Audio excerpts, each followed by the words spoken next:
Lynn from Norfolk broke down as she recalled not being able to say any last words to her dying mother as she slammed Boris Johnson for attending a party at Downing Street during lockdown. Mr. Johnson apologizes in the Commons on Wednesday but said any conclusion should be left to top civil servant Sue Gray, who is conducting an inquiry on partying allegations. Lynn told Channel 5 host Jeremy Vine about the regret she still has to live with for the rest of her life as she said she should have insisted on seeing my mum. Caller Lynn said, "If Boris Johnson had actually visited a dying relative and pulled rank, I would have had some respect for him. Because God knows I would have done that if I was in that situation, but something as contrived as having a drinks get-together. That's what really, apologies for my voice because I'm really struggling with this. If I feel I wish I could have done more, should I have insisted on seeing my mum? Absolute nonsense." Anne Widdecombe gives verdict on whether Boris should go as PM on brink. Caller Lynn added, "They brought me up to know right from wrong and I did for the collective good. I thought he'd done the right thing. And prior to now, that is what has helped me deal with it. But now I'm thinking, was I right to do that? Because there are so many people in care homes across the country. They rely on that love from their family to get through the day shut in a room on their own, and I now have to live with that."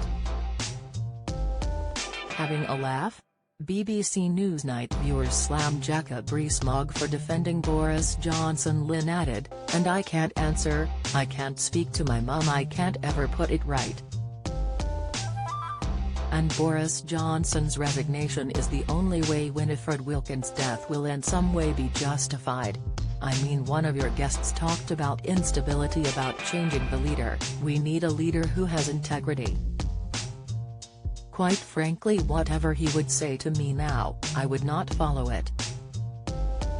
Don't miss, Prince Andrew could appeal as Virginia Gifford's lawyer issues statement. Novak Djokovic in Australian Open draw, but Aussies still to decide whether Serb can play. Polling guru Sir John Curtis issues Boris brutal warning, your job's on the line. Boris Johnson has been facing increasing calls to consider his position at the helm of the country, many from within his own party.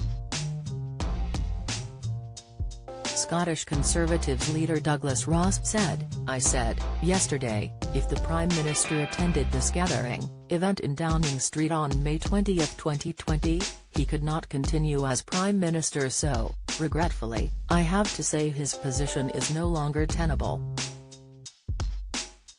There was one simple question to answer yesterday, indeed, from Monday night when we saw this invitation, which was to more than 100 people asking them to join others in the Downing Street garden and bring their own booze. If the Prime Minister was there, and he accepted today that he was, then I felt he could not continue. Mr. Ross added, "What we also heard from the Prime Minister today was an apology, and he said with hindsight he would have done things differently, which for me is an acceptance from the Prime Minister that it was wrong, and therefore, I don't want to be in this position, but I am in this position now, where I don't think he can continue as leader of the Conservatives."